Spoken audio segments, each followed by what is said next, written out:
والله نسأل الله سبحانه وتعالى أن لا يؤاخذنا بذنوبنا وأن يعفو عنا.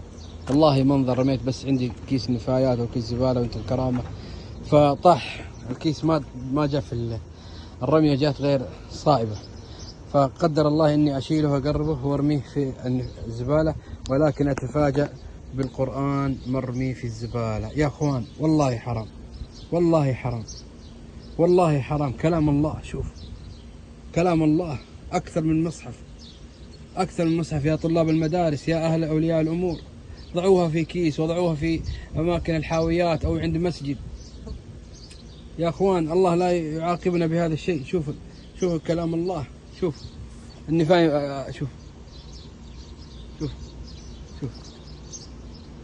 الله المستعان. الله يعفو عنا يا أخوان، يا أولياء الأمور.